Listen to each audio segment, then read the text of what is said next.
18 বছর পর এবার হয়তো 18 নম্বর জার্সির হাতে উঠতে চলেছে আইপিএলের চ্যাম্পিয়ন কাপ। হতে চলেছে চ্যাম্পিয়ন। কার কথা বলছি, কোন টিমের কথা বলছি, এতক্ষণ হয়তো আপনারা বুঝে গেছেন। আগে আরসিবি, রয়্যাল চ্যালেঞ্জার ব্যাঙ্গালোর কথা বলছি। সেই ব্যাঙ্গালোর, যে ব্যাঙ্গালোর টানা 17 বার চেপক স্টেডিয়ামে হলুদ ব্রিগেডের কাছে পরাজিত হওয়ার পর এইবার এমনভাবে চেন্নাইকে হারিয়েছে যে হারার ক্ষত অনেক দিন ধরে বইতে হবে হলুদ ব্রিগেডকে। তাদের দক্ষ বোলারদের কাছে একে একে ঝরে পড়ল সমস্ত হলুদ উইকেটগুলো। 9 নম্বরে ব্যাট করতে আসা থালার হাতেও থালা ধরিয়ে দিল লাল বাহিনী। কলকাতাকে নিজের গ্রাউন্ডে হারানোর পর জেতার জন্য কনফিডেন্টটা হয়তো অনেকটাই বেড়ে গিয়েছিল কোহলি বাহিনীদের। তাই তারা হলুদ ব্রিগেডের বিরুদ্ধে মাঠে নেমে উড়িয়ে দেয় সমস্ত উইকেটগুলোকে। প্রত্যেকটা বল যেন বাউন্ডারির বাইরে পড়ছিল। টসে জিতে বল করার সিদ্ধান্ত নেয় ক্যাপ্টেন ঋতুরাজ গায়কোয়াড়। ব্যাট হাতে ছুটে আসে ক্রিজে ফিল সল্ট ও কোহলি। তখন ক্রিজে ফিল সল্টের 4-6 বন্যা। 16 বলে 32 রান করে ধোনির কাছে স্ট্যাম্প আউট হয়ে যায় ফিল সল্ট। ক্রিজে তখন কিং খেলে যাচ্ছে। সমানভাবে সঙ্গ দিতে আসে দেবদত্ত পাডিক্কল। সেও 14 বলে 27 রান করে ফিরে যায় প্যাভিলনে। তখন কিংকে সঙ্গ দিতে আসে রজত পাটিদার। ক্যাপ্টেন্সি বাড়ি খেলে। ইতিমধ্যেই তখন নূর আহমদের বলে ক্রিজে ফিরতে হয় কিং কোহলিকে। ক্যাপ্টেন্সি বাড়ি খেলছে।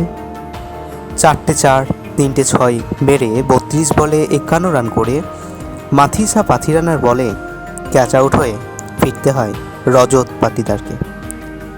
লিভিংস্টন 9 বলে 10, জিতেশ শর্মা 6 বলে 12, টিম ডেভিড 8 বলে 22 করে শেষে রান দাঁড়ায় 20 ওভারে 196। হলুদ বাহিনীর কাছে তখন 197 বিশাল টার্গেট।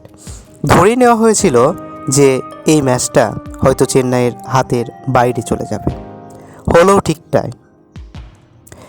ব্যাট হাতে ক্রিজে এলো রচিন রবীন্দ্রন ও রাহুল ত্রিপাঠী।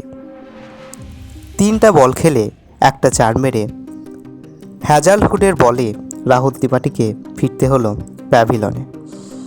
এরপর ঋতুরাজ গায়কোয়াড়ও তার কনফিডেন্স হারিয়ে ফেলে একটা ডাক খেয়ে যায় প্যাভিলনে। এরপর ক্রমে দীপক হুডা, শ্যাম করণ, শিবম দুবে সকলকেই ফিরে যেতে হয় একে একে। রচিন রবীন্দ্র 31 বলে 41 রান করলেও সেটা খুব একটা কাজে আসেনি টিমের জন্য। অবশেষে 146 রান করে 8টা উইকেট হারিয়ে ফিরে যায় হলুদ বাহিনী এবং 50 রানে জিতে নেয় আরসিবি। এক্ষেত্রে অবশ্য আরসিবির ব্যাটারদের পাশাপাশি বোলাররাও দুর্দান্ত পারফরমেন্স করেছিল। হ্যাজেলউড 3টে উইকেট নিয়েছিলেন।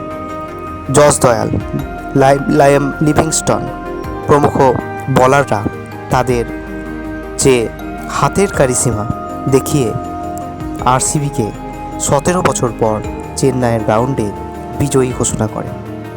পাশাপাশি চেন্নাইকে যে ক্ষতটা দিলেন সেটা ভুলতে হয়তো অনেকটা সময় লেগে যাবে হলুদ বাহিনী।